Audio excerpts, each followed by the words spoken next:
Hey guys, what's up?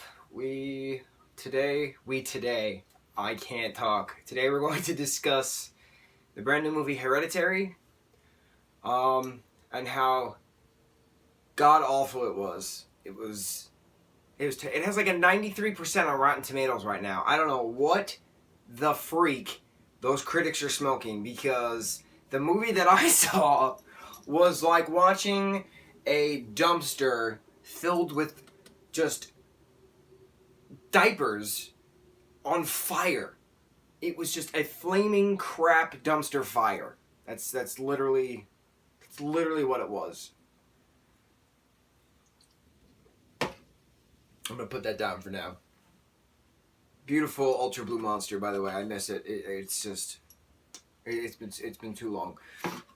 So this movie, according to the trailers, is this awesome new horror movie, and like it's gonna scare the crap out of you, and like most of the critics have been saying how terrifying it is, and okay, great. So I see a 10 a.m. showing this morning, and I'm watching it, and this movie is 2 hours and 7 minutes long. Okay, 2 hours and 7 minutes long, rated R.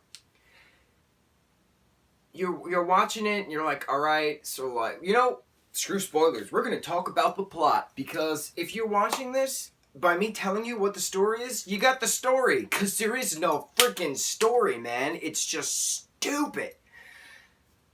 The old woman dies, right? We get that from the trailer. Turns out she's a part of a cult, right? We assume that from the trailer. And that somehow there's an accident, which is later referenced as a murder, but it was an accident. Plot hole, by the way. Alex Wolff, who is an amazing actor. He was in the Naked Brothers Band. He was in the Naked Brothers Band show on Nickelodeon.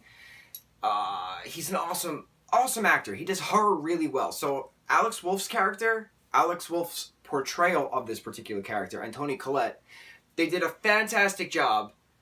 And that's the only reason why, that's the only positive things I can say about this movie, is those two actors' performances. Okay? Alright. So, Toni Collette forces Alex to take the sister to a party, and then like she has an allergic reaction to walnuts in a cake, and like her throat's starting to close, so he's freaking out, so he's trying to rush to the hospital, and like someone leaves like this animal in the road, and like he tries to swerve to avoid the animal, but her head's out the window because she's trying to gasp for air, and then she winds up getting decapitated by a telephone pole, and like there's no police, no investigation, no nothing. It's referenced as an accident, then it's referenced as a murder, and then it's back to an accident again, and it's like, I'm confused how Alex is still going to school the day, the week, the month after all of this killing of his sister happened, and like, it makes no sense. Absolute plot. Where the hell is the plot? The cohesive plot, right? So at one point, about an hour and 45 minutes into this movie, I'm like, oh, I'm just watching a bad play. That's what I'm in. So when I had to get in the mindset of that this was a bad play and not just a bad movie. And then the last 10, 15 minutes of the movie is when they actually reveal what the frick the movie was about. It's about these demon worshippers that they're trying to kill Alex Wolff's character to have this king of hell come into him and rule or it's remember how we were talking about Love, Simon, and how audience participation in this indie film?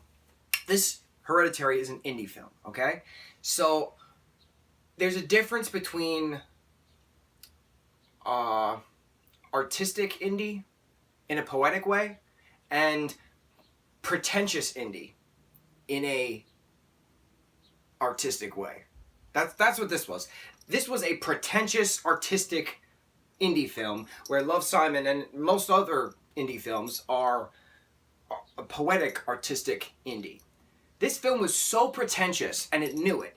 And it was like, yeah, we're an indie film. We're artistic, and we're supposed to be awesome. No, that's a pretentious artistic indie film. That's why this film was terrible. Because I should not be just bored out of my mind watching this film for 2 hours and 7 effing minutes for the last 15 minutes to be the actual plot of the actual demon worshipping with these, after all the seance stuff and the spirity stuff happens, and you're like, okay, all right, cool, and then like someone is burning, and then Toni Collette's banging her head on the attic ceiling, but you see all that in the trailer.